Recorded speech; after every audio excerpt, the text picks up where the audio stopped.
we got pushers, we got pullers. And if the pullers can't be directed around the pushers properly, or if there's any lack with the pushers, the whole thing is screwed. Right. You take the club back.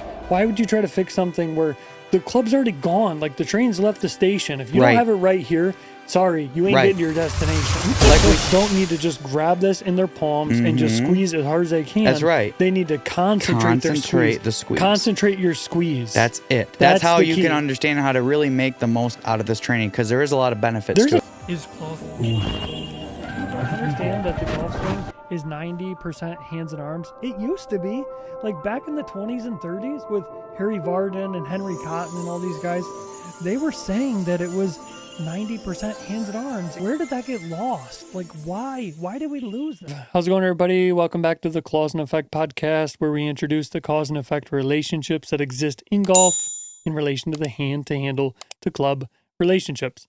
Episode 27, got our compact clubs here. If you have your compact club, follow along. If you're one of our members, if you're not a member and you want a compact club, they are going to be restocking very soon. Yeah.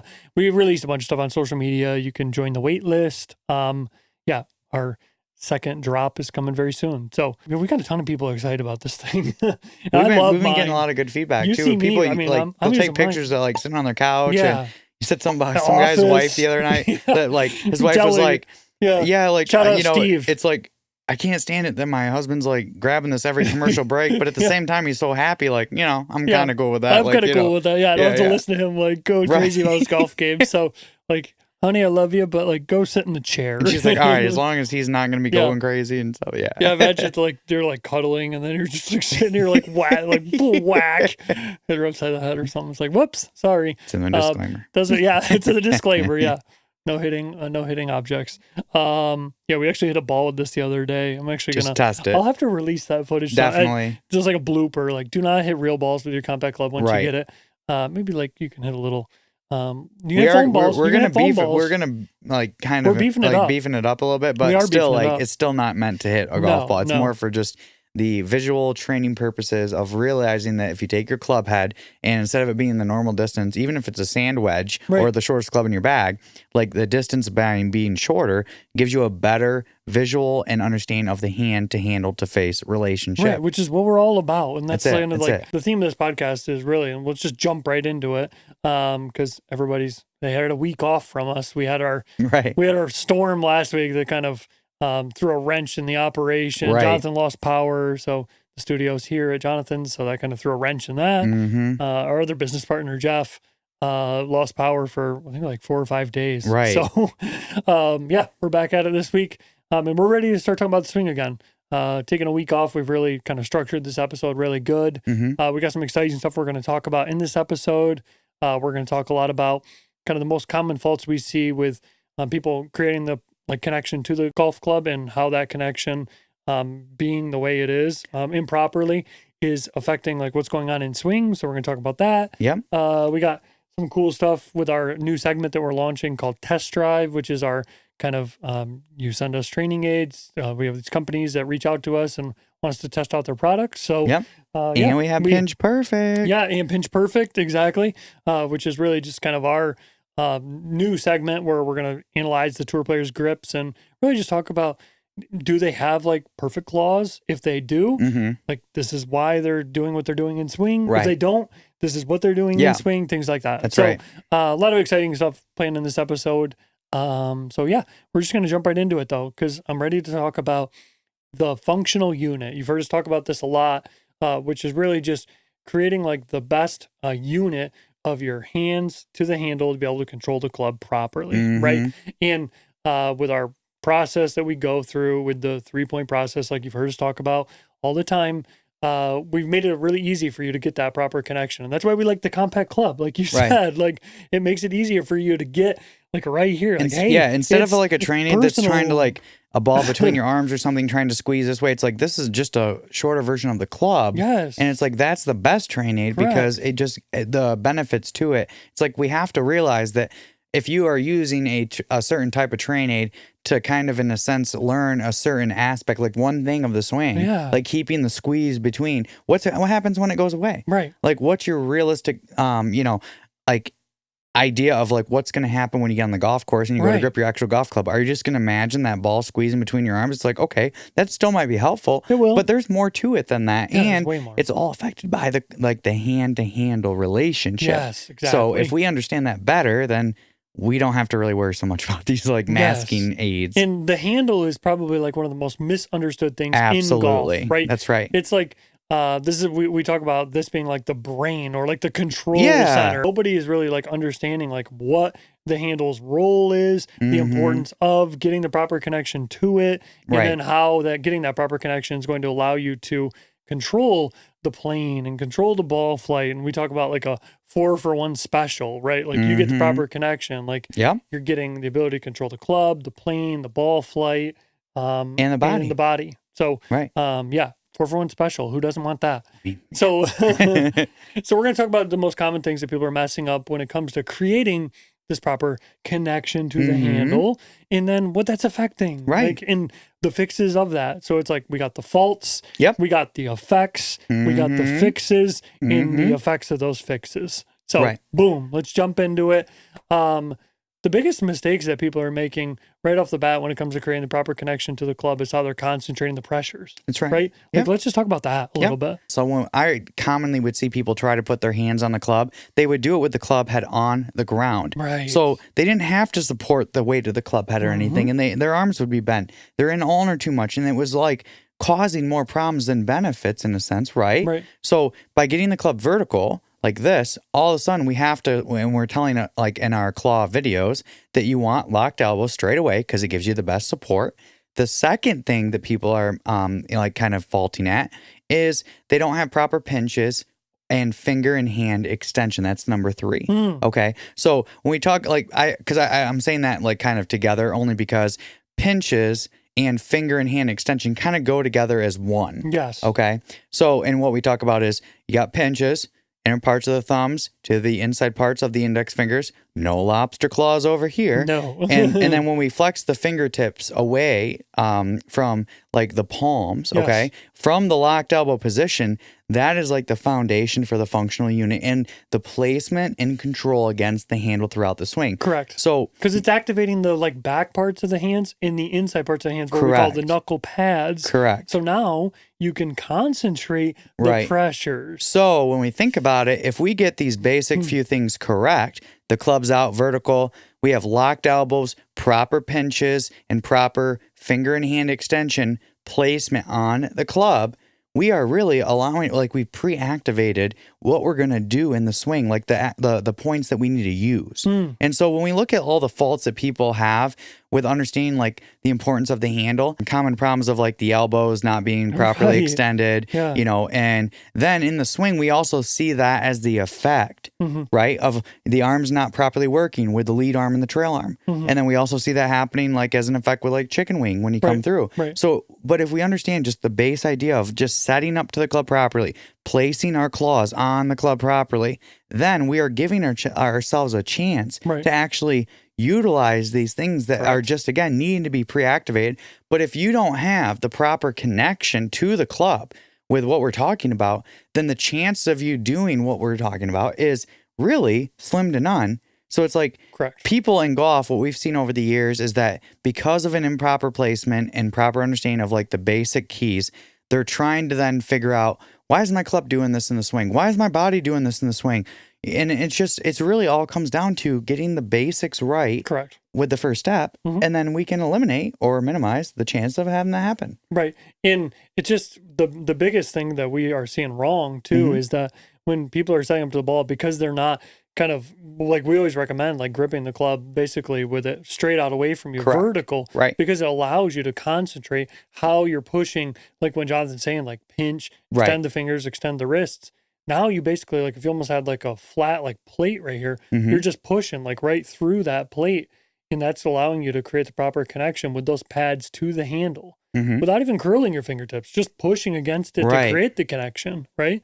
And you then can hold it literally when the the club's vertical. You can hold it literally just in your pinches with a strong grip like this, and you don't even have to curl. Yeah, exactly. If you have what we just talked about with the proper locked arms, proper pinches, and proper extension of the fingers and hands. Correct. But most people, because they don't have the like extension of the like palms away, like they're not feeling that stretch of the arms away from the body, feeling the locked arms like you're saying, Yeah. then they can't concentrate the pressures against the handle properly. So then that's where they start like squeezing too much. Right. And they start kind of holding it in the palm too much. And getting improper kind of connection with the trail palm connected to lead thumb knuckle. Yeah. Just causes so many problems by just not really. I mean, if you imagine like this thing on like a podium and you're just like, okay, if it's like a certain distance from like here to here. And it's like, okay, cool. Now all I got to do is just create my claws and push against the handle. That's what the best players in the world are doing. And That's right. The worst players in golf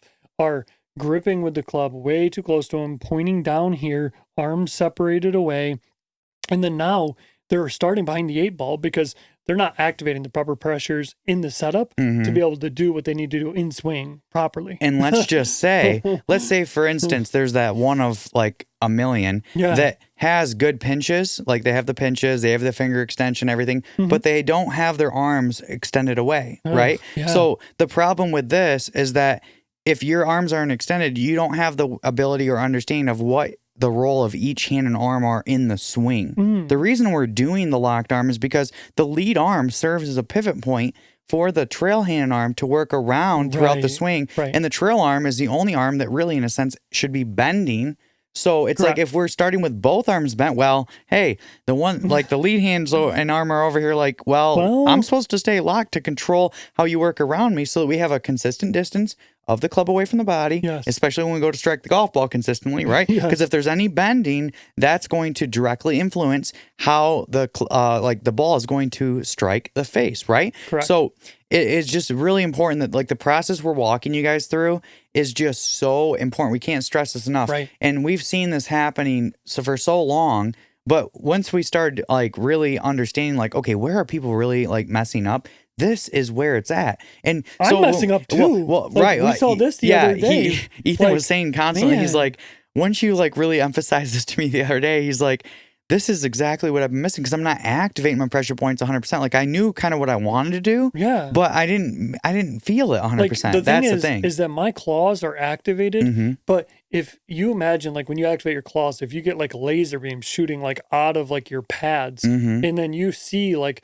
how those lasers are shooting through the grip, that's how you're concentrating your pressure. So if I've got my claws activated, but I'm not pushing against the handle properly, then I'm actually not concentrating my pressure properly at the setup to be able to concentrate them properly in the backswing, like gradually and the increase them throughout the swing. Because every pressure point that we are engaging at setup properly with what we're talking to about has a purpose. Is basically it's going to be gradually increased in the backswing to basically maximize your levering of the golf club, which then it's simple then once you get the lever back to navigate the lag and also control the release. It's like lag and release are really only possible if we get the proper connection and levering. Right. So it's like that is like the biggest part of the swing. Correct. And this is why I like this a lot. We did a archive of our kind of hand-to-handle the club drills with the compact club for our members. Yeah. And I love the windshield wiper drill. It's great. Like, just to give you a little kind of peek behind the curtain, if you just take the club straight away from you like this,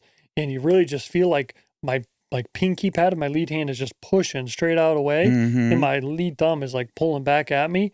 Just feeling that sensation right there, like a windshield wiper, is the best feeling for actually the pivot point sensation. And then the trail hand just goes. It goes along for the ride to give you more control. That's right. That's right. It's like, and for anybody that may have watched our video with Ethan trying to understand like how to explain this from like the actual like using a golf club standpoint at the studio, what he was trying to explain the same thing. It's just kind of hard for viewers maybe to understand the importance of what we're trying to say. Because again, like standing in it or like sitting in a chair like this and going like this is kind of easy to understand with the windshield like shield wiper idea.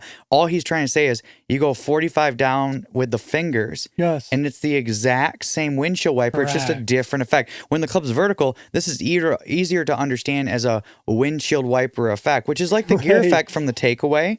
We have impact and post. The only difference, if I go down, same thing, takeaway, impact, and post. So, but again, just we want people to realize that that is really what is the most important parts of the swing. What you do from the takeaway to the top is to get back down to that same like windshield wiper position so that you can, like, basically we'll say, get rid of the water off your windshield so you can see clearly. Yeah. And then from there, I can see clearly and then now the rain is gone. and Dimples is like, yeah, I got clear vision too. I like this. Absolutely. Yeah. But yeah, it all goes back to just understanding that you have to get this butt end of this golf club that pressure stretched. has to be constant. Yes. That's the thing too, is that this is like the foundation for the swing. We have to push constantly away with both hands to get the club to maintain, or we'll say this, to keep the functional unit locked and to keep the concentrated pressure properly against the handle while we twist the club head back and around, up and back around the handle, lag it and release it. But if at any point, let's say for instance, we activate properly, we have set the club back properly in the backswing properly, but we go down to lag, and let's say at impact, for some reason, we let off the push pressure, all of a sudden the lead arm is going to start breaking down, and look at this effect. Classic chicken wing. Yep. We have to keep the constant concentrated pressure down, out, and away from the body while the rotation effect happens. That's how we, in a sense, we talk about the gear effect. That perfects the gear effect and also assures that when we step to the ball with this process and we get the club here, it's like the elbows are locked. Well, if we basically maintain this extension distance away with the push pressure while the club head goes up, back, and around and delivers right back to the ball, we are going to ensure that the ball meets the middle of the grooves every single time. Correct. It's a flawless way to do it. Exactly. Even if you're off minuscule with that process, the effects are going to be minimal, opposed to if there's any, again, lack here with that process, then it can be catastrophic. Yeah, you can't be flawless if you're clawless.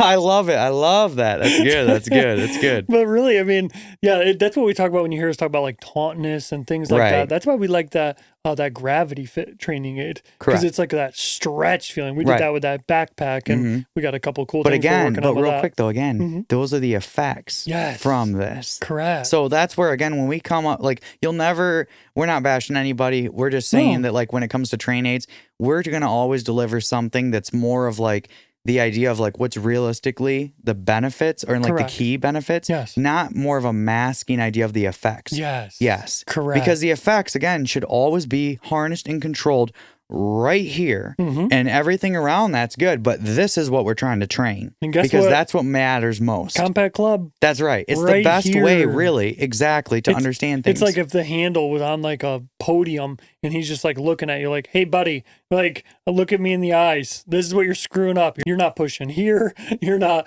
feeling the pull back with the trail index finger. You're messing up, but it's right here. So you're like, oh. It's that direct relationship, opposed to even if the handle's here, with a normal club, who's going to sit in a chair with an actual link club? It's, for one, it's too heavy. Yeah. It's too awkward, and you might hit something. Yeah. And grooves is up here. We got little characters, and we'll show you all these. Yeah. But the club face is looking listen to him. Exactly. But this is the brain. It's all right here. Right here in this relationship. It's the hand to handle the club relationship. So this brings us to one more thing before we really dive into our next segment with the Pinch Perfect. Pinch Perfect.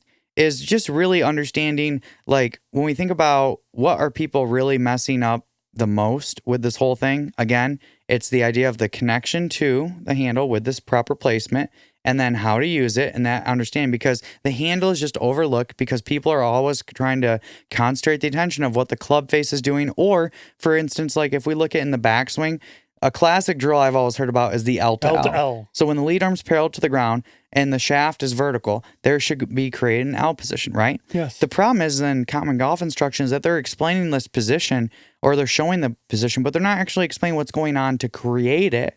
So it's more of a visual reference, but the reference is not being explained. So how would you describe the L to L? What creates the L? You're pushing properly and you're properly pulling. Okay, we start off here at setup, right? So right now you're pushing on the butt end of the club. So I've already got my pushers. My pullers are already activated, even though I'm not actually using them. I'm going to incrementally, gradually increase them in the backswing. Yes. But the idea is that we push. We get to the takeaway right here. If you look at it though, the angle between my lead arm and shaft is almost at that 90-degree angle of the L. Got it. So all I have to do to get to parallel here is this right here. So I'm going to do it from a vertical standpoint. So it's here would be the takeaway. Yep. here would be that position, So that you're- reference. so you're I'm still pushing- pushing down, out, and away against the button, just like I was straight away from me. Yes. My fingers Bingo. and like my pinch are pulling back at my trail shoulder, so that, because if you think about it, you can get the L, but if the L is actually vertical, you're too steep. It's an L. It needs to be on the 45. If your L is too vertical, it's an L. That's where the twist in the back come in, Yes. like what we talk about. But we're just going to keep this real simple and just understanding this basic concept of just like, instead of like understanding the relationship, understand how the relationship is, again, being controlled. Yes. This is the effect. Correct. How is it happening? Okay, Pushing here it is. against this. Now, how do we get the same L effect in the follow through? Because that's also talked about like this. Lead arm locked like this, and the shaft again back to parallel with the other L. And so it's like continuously maintaining Right. the pushing pressure away as the club rotates around You're that never pressure. losing that push That's pressure. if you ever. lose it, you lose the foundation of the pressure against the handle. And if you lose that, the fingers can't, like we talked about, like we got pushers, we got pullers. And if the pullers can't be directed around the pushers properly, or if there's any lack with the pushers, the whole thing is screwed. Right. So if you don't just use have it, you pushers lose alone, it. you have a chance. But Yes. if you get the fingers with it working properly, then we are now in complete control. And I think that part of the reason that the handle is like so misunderstood is, again, because no one's really thought into the hand so much. I agree. They're again thinking about the effects of what the club shaft and like the handle, but not even so. More the club head and shaft effect to the arms and hands. Correct. But they're not realizing the pressures. Yes. No one's understanding the pressures, and that's where we are different, and we have a much greater effect Right. to understand what's going on, really. Exactly. And like we've talked about in past episodes where Mm-hmm. coaches, they'll get their students maybe into the proper grip, where it's like, oh, your V's are at the trail shoulder. It's like, okay, well, now we're done. So now let's just focus on the body. It's like, Yeah. well, Now what we do need to turn. What do I do with my grip? It's like, oh no, it's good. It's you just leave it how it is. It's like,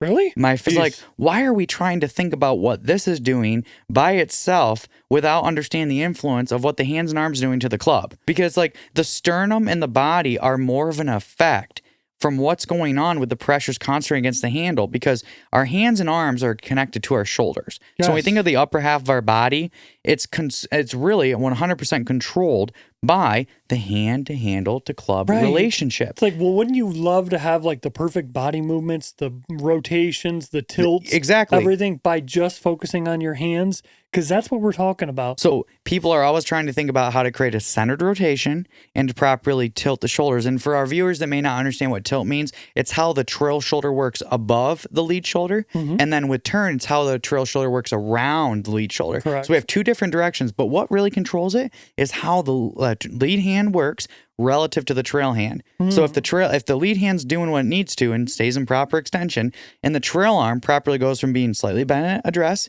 extends in the takeaway, bends to the top, stays bent from the top to pre-impact, and then properly re-extends from pre to post, the trail shoulder, all the movements of tilt relative to the lead side is perfect. Ugh. But the footwork and the head Correct. are really the only body things you ever have to think about. The hips and the shoulders are really, again, more of an effect. And I'll tell you, your lower body will tend to work more naturally and better if the upper body is working in the right way. Right. If you're swaying with the upper body because you're not properly getting the concentrated pressures right on the handle, then the lower body is going to want to do a certain thing. Right. So that's what we're just really trying to emphasize. So Yeah, it's that's all why- right here. Get this right. It's like we are on the right path. Yeah. Just back to the whole, when you see coaches that get their students into a good grip, and it's like, okay, but they don't teach them how to use the grip. Like when we get people like to get the proper grip, we're really like teaching you like, hey, like push against this part of the handle, get the proper functional unit. And here's why, because now as you take the club back, you're going to increase that pressure, increase the pressure here, twist a little, pull back to create the proper L position. Like we're teaching you how to use There's the a handle. purpose to every single thing we do and Yes. every step that we say. And Correct. honestly, like we're actually making it as simple as possible, We're trying because to- everyone's yes. being like they don't. It's not right to the point. We are No. right to the point. So Correct. anything you ever hear us talk about has an actual benefit, not just from what you're doing here, like at address, like in a sense statically, Right. but it has a huge effect on what you're going to do in swing and dynamically. Correct. Exactly. So everybody's trying to fix all these things and like, oh, well, I'm trying to fix my body movement. Okay, well, how's your functional unit and how are you actually pushing against the club to begin with? with? And that's why we say and then they're unit. like, well, no, but I'm just trying to worry about my backswing. It's like, I know, but how's your functional unit at the setup? And we're like, well, I think it's okay. And then we look like and decent. it's not. It's decent. but then you look at in swing and it's like, oh, well, that's worse than decent. That's like really a problem. It's like, okay, here's the stem root though. Fix it right here. That's right. At the functional unit. Fix it before you even take the club back. Like, wouldn't you want the attention and focus and energy to go right here on what you have control of before you take the club back? Why would you try to fix something where the club's already gone? Like the train's left the station. If you don't have it right here, sorry, you ain't getting to your destination. Like we said earlier, it's like if we connect properly here and we just have to just gradually increase the activation points that we have already created with our setup, then it's like we have the lever. Lag and release is very simple to understand because lag is really just a simple direction of driving the butt end down and out towards target line till pre-impact. That's really all it is. You're redirecting and the then push from pressure. there, the release, it's like all we have to do is maintain the pushing down pressures while the effects of the fingers work down, out, and around the club. But it's natural because this thing works like a teeter-totter or like a spring. Yeah. So it's like a lot of the effects that we think we have to consciously think about are actually subconscious. Correct. So it's like we're just,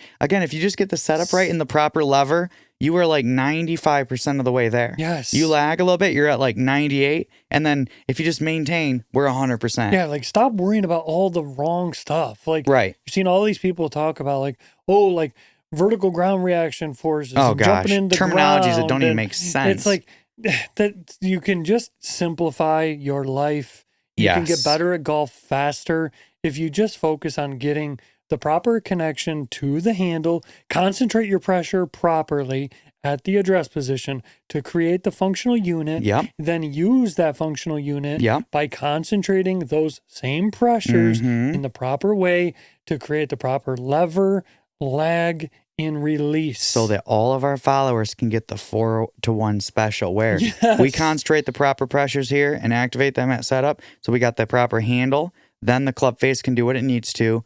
The plane can, like the club heads can go back on plane, and then also the body is going to be affected as well as the ball. 4. And then Dimples is sitting there like, yeah, this is sweet. Yeah, exactly. Because honestly, if Dimples was completely reacting to what's going on, like if he could see what your hands are doing, could see that connection, and then he could see what's going on like in the first steps, he'd be like either sitting there being like, oh, well, like it was decent, but like, okay, no, that's not going to work. But it's like, it's like he knows the 4-for-1 special because he's the actual output of it all. Correct. And it's like the golf ball, the club face, and the handle are like a band, and they're like playing music, and here you are as like the fourth band member, and they're looking up at you like, come on, buddy, like you got to get on tune, right? You got to get in harmony, right? And that's a good segue into pinch perfect. That's right, because Dimples is in harmony when we get pinches perfect. Yeah, everybody's in harmony. You got the band, you're part of the band now, and here we are. Get the proper connection to the handle, and guess what? They're happy. You're playing. You're in harmony. You're pinch perfect. And that's the next segment, which is really talking about the tour players and how they're actually using their hands and how they're creating the proper functional unit to get the proper harmony of the hand to handle to club to ball relationship. Right. And we're going to talk about our first tour player is actually somebody that actually doesn't have the best functional unit, but uses it in kind of unique ways, and that's Bryson DeChambeau. Yeah, he doesn't have perfect pinches, so when he jumps into the band, the ball and handle are like, this is a little interesting, but let's work with it because he's got a couple good things. He's got the lead elbow pointing at the right spot. Well, he has locked arms. Yeah, he does for sure. So talk us through. Let's go DeChambeau. So so here's one thing that we want viewers to understand. So DeChambeau has a weak grip, okay? Yes. The weaker the grip, typically, the worse the pinches are. And the reason for that is because when we talk about bad pinches, his lead thumb is going to extend more down the club like this. So when you look at it in my hand, here's what we're advocating with a proper pinch and keeping it across your knuckle pads like this. So you can just curl it more in your fingertips, get the hand more over the club, right? So with a weak grip, you're going to go up more into the palm. Gotcha. Okay. More like so that. In a sense, if he was trying to pinch more with his lead thumb to index finger, it would activate his fingers, but that's not what the weak grip is about. It's about basically supporting the bowing of the lead wrist. So when you have a longer thumb, it's easier to flex your lead wrist more. If I have a pinch like tighter like this, it's like the shaft for one is almost going to hit you in the wrist. But like even if it doesn't, it's like you're minimized. I gotcha. So, but the idea is like, how can you control the handle? So again, so we got his lead hand. It's like this. So it's almost like, imagine vertical on the club. It's almost a little bit towards the lead side to where his V is pointing his lead ear. Yep. But the good news is that his lead elbow is locked. pointing at the target. And it's locked. It's internally rotated. Correct. Which is pretty awesome. And that's why kind of unique. He internally rotates, but then like supinates his lead hand. It's like, oh, that's interesting. But he likes that because it just allows it one functional like locked unit. Right. Yeah. So when you look at his trail hand pinch, basically the trail hand pinch is pointing at his nose, okay? But he has a good pinch with his trail hand. And I think it's very important for anybody with a weak grip. You have to have some pinch somewhere to have some type of connection. Because if you have two, like we're not going to say lobsters in a sense, like, but I mean, really though, it's like if I was like this with both of my hands in a weak grip, I mean, I just really don't have much control at all. So how's he making that work? Like he's basically just trying to keep his arms as locked as possible? Flexion of lead and extension of the trail wrist perfectly, and he's just a very gifted athlete. I mean, DeChambeau's not a small guy. I mean, when he started becoming a big phenomena, you look at him, he gained like 20 pounds in muscle. Yeah. He was getting ripped. But that's because he wants to feel that locked elbow feeling, right? Like he's basically just got like, but his functional unit is like basically like just arms and hands are doing the exact same thing, and it's just boom, flexion, extension, and then just keeping his arms as locked as possible. That's right, just like this. And then basically from there, it's all body from there. So again, you have to be a gifted athlete to be able to create the speed to catapult the handle and the club head fast enough to create proper amount of speed. And then when it comes to getting the proper like gear effect and speed, is he just using like a lot of like wrist roll, like kind of the supination, like screwdriver staying feeling? in flexion like this and then rotating like that. So he's using a ton of that. That's where he's getting a lot of his speed. But where I like I know John Rahm's not gonna be part of our Pinch Perfect on this episode technically, but but he allows the club to rotate more in the takeaway. Yeah. And that's where I feel he has an advantage with his short game and his wedges over these other guys. I gotcha. So we'll dive into that more. So what I'm really excited to talk about next though is our next candidate, Joachim Neimann. So think about it though, difference in size and like weight of like Joachim Neimann to DeChambeau. Yeah. Joachim Neimann's a small guy. Right. He's not big. But how does he maximize speed? Well, I'm going to say this. He is literally pinch perfect. Ooh. And not pinch perfect, just saying his pinches are perfect. He also has the perfect strong grip. So when you look at his V's, they are both pointing at his trail shoulder. I mean, it doesn't get better than this. No. I mean, it really doesn't. And you watch him, he's so meticulous. Like I watched him at the Rocket Mortgage, and he takes a little longer than most behind the ball, but you see him, he's just like the cat's got to need that bed perfect. That's right. Just getting it ready. Getting it ready. He might be needing his bed more than most, but he sleeps good. The reason he's doing this though is because he's like, he knows the pressures he needs to apply to the handle with pushing, like we've been talking about, creating the perfect width. And then also how the finger's supposed to work up, back, and around the pushing of the palms away from the body. But I'm going to tell you though, he has like one of the best grips and pinches that I've seen on tour. And that really just is allowing him to, like we said, when he pushing against the handle properly, but you can see the club is like in his fingertips. Like that, like we said in the last episode, those like fine tips. More like this opposed to like that. And that's where you have that feel. Right. So that's why those guys are, when you see them, like they're just doing the cat, like kneading the bed, because they're just trying to feel like, okay, now I know exactly where it is in my hands. So then they can understand like how to control it. Oh, and there's more speed generated with it in your fingers technically too, opposed to your palms. Correct. So again, do you want to try to use your body for speed or do you want to use your fingers? And we're probably saying just go the strong route because you just need to understand how like the simplest way to keep your functional unit perfect, how to place it on the club, how to use it against the club.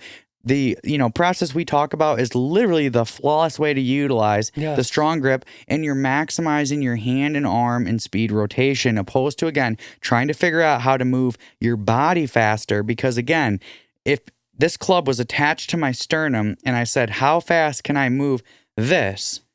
Or if I said, how fast, if I didn't move my body out, can I move the club going like this? It's so much easier to understand from a standpoint. So if down the road, and you are that freak athlete, you want to go weak and bowed, whatever, it's your own thing. You consult us first. But realistically, like understand this concept work, because we need to understand like the whole thing of this video today is understanding how to control the handle better And the effects of the strong grip just make a heck of a lot more sense Yes. when it comes to here, to the plane, and the body and the ball. Yes, Okay? correct. It's just like, again, when you go to the weak grip, you don't get the 4-for-1 special. No. You've got to actually worry more about the body Correct. stuff because it's not having such of a drastic effect. And you got to understand too is that these tour players are hitting thousands and thousands and thousands of balls. That's right. So they can time all these things. Like And they're in the gym like Morikawa. every day. So they're trying to, they might not have like, they're not pinched perfect. Right. But they're able to mask that with perfect body movements and things like that. But if you don't have perfect body movements and you're not pinched perfect, you're in trouble. And again, the idea with the pros, even if their pinches aren't perfect, is that they're still keeping security of their claws against the handle to a certain way with their functional unit, and it's working right now for them in a certain way. Correct. But when you look at pros over the years that have had unique moves that come on tour, and all of a sudden it's like, oh wow, they're really good. Like, and you see them playing good for a year or so, and then all of a sudden it's like, where'd that guy go? Like a few years later, you're like, I haven't even heard of this guy. Right. But if you have too many manipulations, Correct. it becomes like impossible, even for the best players, gifted players in the world. Which I'm worried we could potentially see with Morikawa because he's got like lobster claws. And when he had his like meltdown a month ago. Or okay. But it was like his short game meltdown though, trying to like hit his wedges off Bermuda and stuff was like, whoa. And you looked at his slow motion and he has a little bit of a weaker neutral like lead hand, but the amount of supination, like turning down of his knuckles, closing the face on his short game shots was like, whoa. And then you see the effects and you're like, wow, like that looks like how I would hit a bunker shot or something. It's tough to sustain that for sure. It's hard to control. Yeah, just get the pinches. Understand it makes that life easier. Yeah, like you want the club to literally just rest in your hands like this. Yes. And then from there you can push. And really, you don't even need to curl your fingertips until right about here.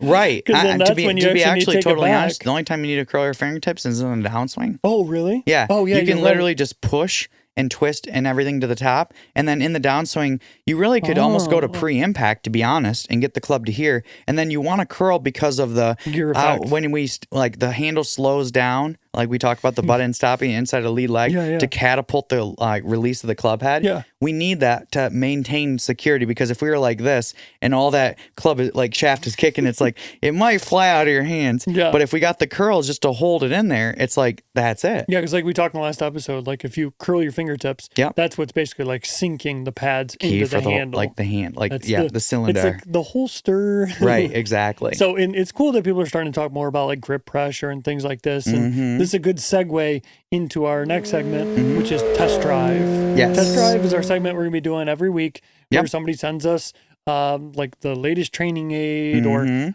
something that is kind of focused around our brand, the hand-to-handle to club relationship. And shout out Super Speed Golf. Yeah. So you got the Super Speed Squeeze here. And really we're just going to walk through like what we think of this, what we like about it, what we think could be a little bit better with it. We're always going to be honest. We're not just going to sit up here and be like, oh, everything's perfect. It's like, no, like we want this to be good information for you guys. So if you think about buying one of these things, you feel like you've got a trusted review. So, exactly. I want to see what you think. Because I've been working with mine quite a bit, and I actually train quite a bit with mine, but I just gave you yours. I want to kind of see what you think. So one thing I like about it is that because it's like making the actual grip bigger, it helps you understand where your claw pressures are being applied. So meaning that if I have my proper pinches and I place them on this thing, I can really feel it everywhere inside my pinches and like across my knuckle pads. Like it really does emphasize that. So it's a bigger surface area to concentrate your pressure. Correct. Got Perfect. It. And then the second thing I like about it is the added weight.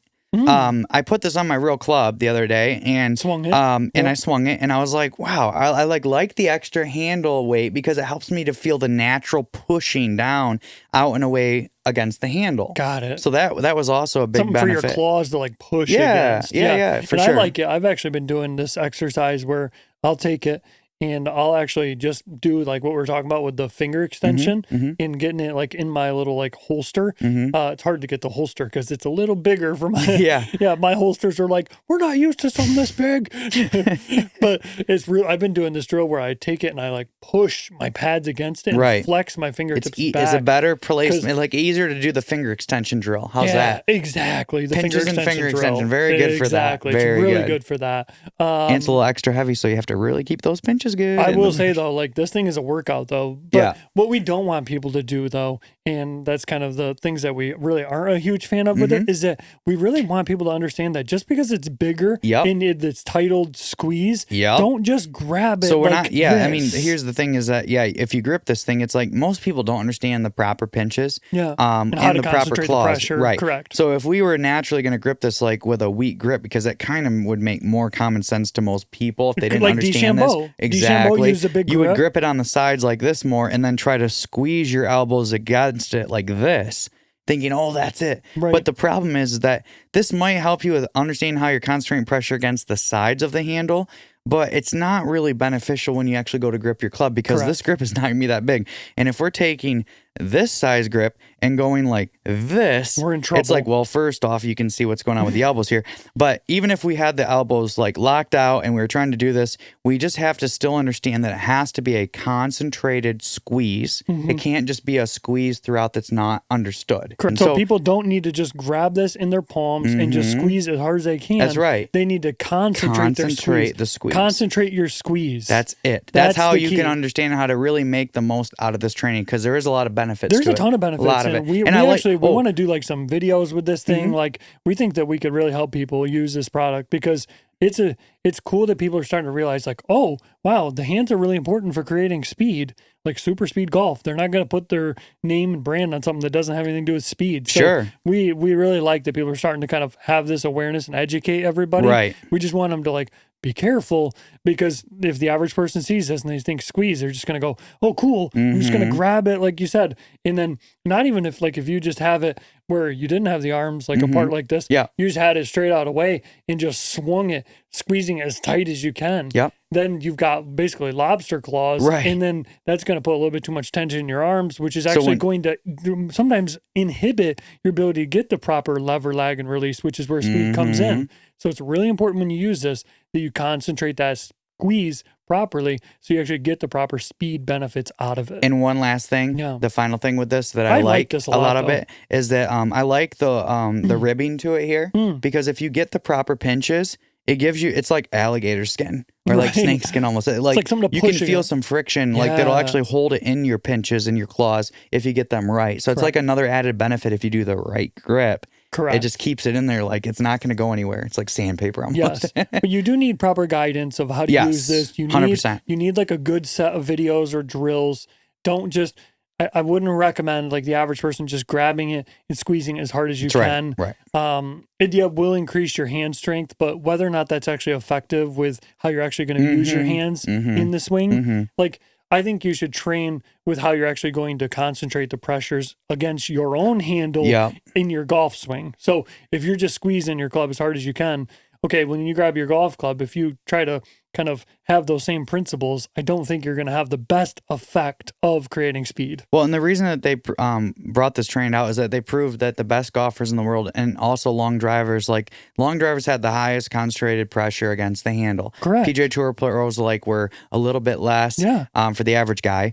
And then when it comes to amateurs, it was like, whoa, it's really bad. So, but the idea is it's not just, again, how hard can you grip it? It's more about in the like format, the concentrated pressure that you're doing it. Correct. And that's it. Because if you ask pros, I mean, there's not anybody that's just like pressing against the club the way that they want, like in any way they want. It's like they have their grip in a way to be able to concentrate that pressure. Correct. They understand how to concentrate their pressure. Right. So then because they understand how to concentrate it, they increase that pressure and concentrate it in the proper way in a certain direction. So like I said earlier, man, the grip feels so weird after holding that thing. It feels like holding like a toothpick.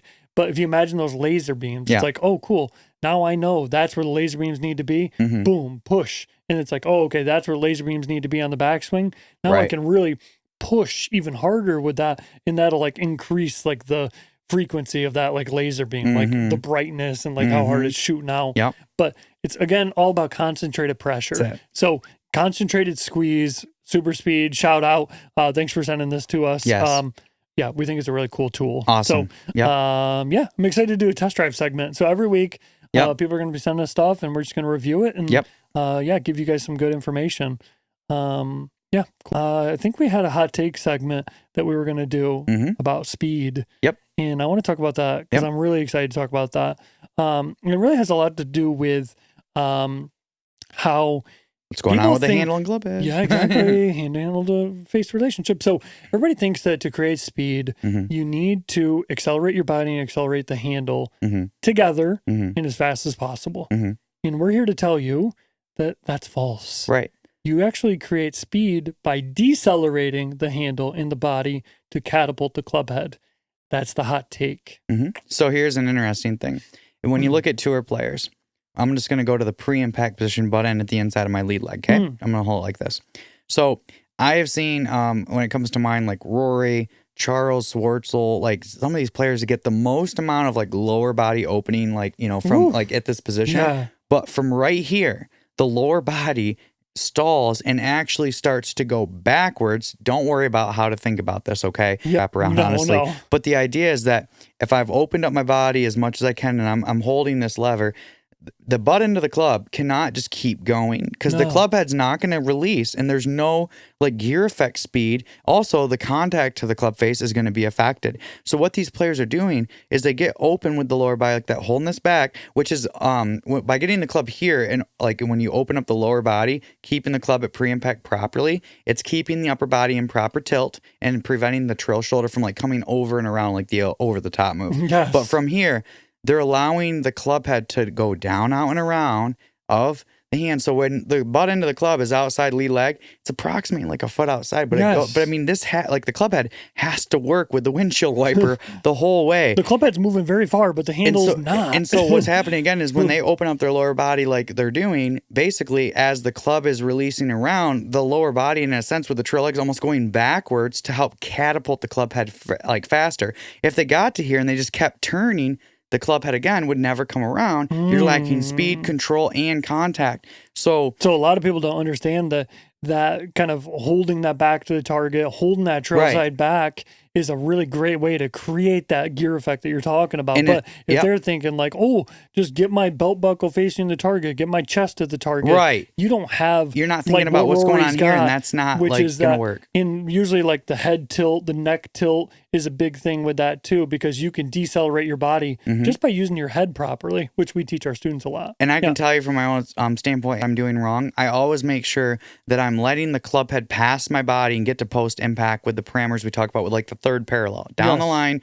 maybe a little more on the 45 to right field even, right? This is what I've been working on. But making sure the club head is like going to the target before my body is the key. Right. Like even if you have backswing flaws, that's one thing. Right. But understanding like the destination of where the club head has to be here is it. And for anyone that has watched my video with my little half backswing and then my sticking to the finish, where you almost hold this proves it right there that's all I thought about was sticking the club at post impact, and I hit the shot as a full 8-iron would be and almost made it, and it hit it honestly. If you felt what I felt in Dimples, we were all giving that thumbs up. Yeah, the thumbs up. It's like yeah.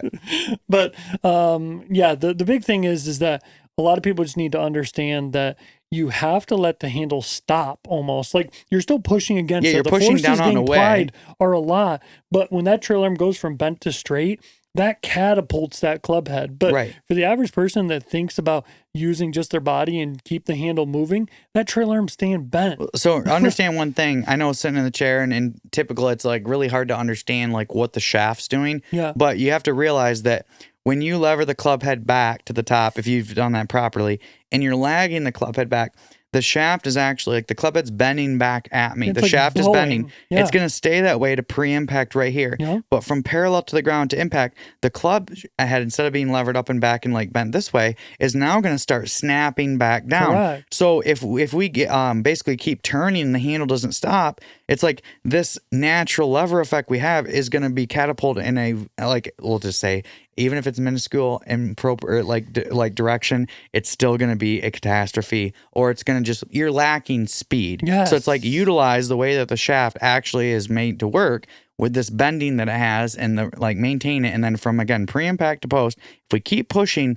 you're able to harness how the shaft is like catapulting the club head to where then you can make ball ground contact. Yes. And then when you come through, all this natural force is not going to be wrenching on your back. Correct. You're not going to be pulled off balance. You're going to be able to stick the nice, PGA Tour-esque kind of finish, right, in balance. Correct. Harnessing the concentrated pressure. Just you let the club do the work. But concentrating the pressure is the key. If you don't have that, then I hate when I see here like coaches like, oh, you like pivot stalled and let the club head pass your handle. It's like you kind of that need means that the to handle happen. wasn't at the first, like the point where it needed to stop to begin with. It's not to the inside lead leg. Right. The handle's probably to the trail leg before the club head's already given into this. Yeah. But also, again, it's like of course the pivot stalls because the club head's kicking back at you. You can't support the parameter even like. It's like so many coaches are like, oh, like the pivot stalls, so like rotate more, but it's like, yeah, but the pivot stalled because the handle and started I swear like to going God, backwards. if you ever try to manufacture like the flicking of the lead wrist, like trying to recup your lead wrist before impact, chance. Even if you hit a few good shots your first trial, it's never going to work. Which is why people get scared when we talk about like, oh, strong grip, keep the cup from like pre-impact to post-impact. People are like, I didn't think I wanted that lead wrist cupped, but it's like you're pushing so hard on the side of the handle and down on the handle, and when the club works down and around, when that club unhinges down, your lead wrist is kind of flat in a sense. It's not like we're staying cupped this whole time and keeping the handle like back of the club head. That's where people get scared. They're like, oh man, like my lead wrist is cupped. Is it just staying this way? And how's the like? Yeah, that's because an like thing. Again, the parameters we're talking about where the button needs to be and where the club head works relative to it is really the key, because most people are, again, like they're not breaking it down like every segment of the swing. Yes, we are correct. And so when you hear us talk about how the lead wrist, like we get to the inside of the lead leg with the pre-impact and how you go down, the lead wrist will flatten here. Again, it's not like I'm physically trying to go like this to do that, or I'm trying to hold the lead wrist flat like that. Or you're not scooping under either. It's like now from here, the lead thumb can go down, there's impact, and then it's going to work around and then back up. So again, look at this. We are now recupped. Again, that will be outside the lead leg around about a foot. So there's a little stretch back out by maintaining your push pressures. Yes. But I mean, that's it though. But It's you like don't have to consciously lose that cup. You never can though, because you have to, if you keep pushing, the cup stays like natural. Right. And at impact, it's going to flatten ever so slightly, like I said. So basically, if I got to this perfect pre-impact position like this, and if I stop pushing, right, what would happen is I would still, like, this would break down. Lead arm would, like, retract in. Yes. Because these, like, bottom parts of the palms and everything are pushing to keep the lead arm locked so that the fingers, again, can work around it like a post, like this. Yes. Whereas, again, even if I get here perfect and I give up on pushing, this is going to happen. Right. Yeah. Right. It's okay to be cupped in your lead wrist. We're here to tell you, like, this is perfection. Like, if you understand how to get these laser beams, like shooting straight through the grip at the setup, maintain that same like tautness that we talk about, which is just the stretch pressure of those pads away from your body on the backswing to get the proper lever, redirect that pressure to get the proper leg, release, but keep and pushing. then release. That's right. But it's like this, like butt end of the club is staying the same distance away from you. It's just the club head is working around that point. Right. It's like this point right here needs to be the thing that you understand the most out of everything we talked about today. Understand that you're controlling this with this. Yeah. So get that right. And now from here, control this and this with the top two parts of your fingers of the trail and lead hand. So get those combined. You'll get the proper pivot point. You'll get the proper pivoting around it. The 4-for-1 special, the club movements, the plane, the body, and the ball. That's right. Make golf easier. Let the club do the work. Thanks for watching this episode. Yep. All the links are in the bottom. This was a long one, but we needed to really just kind of like, hey, like we're not done. We're just getting started. Like we got a lot of stuff we want to like help people with. And we see all the content that's out there and we're needed. That's right. Oh, absolutely. So for sure. Thanks for watching, everybody. Thanks for listening. And we'll see you in the next episode.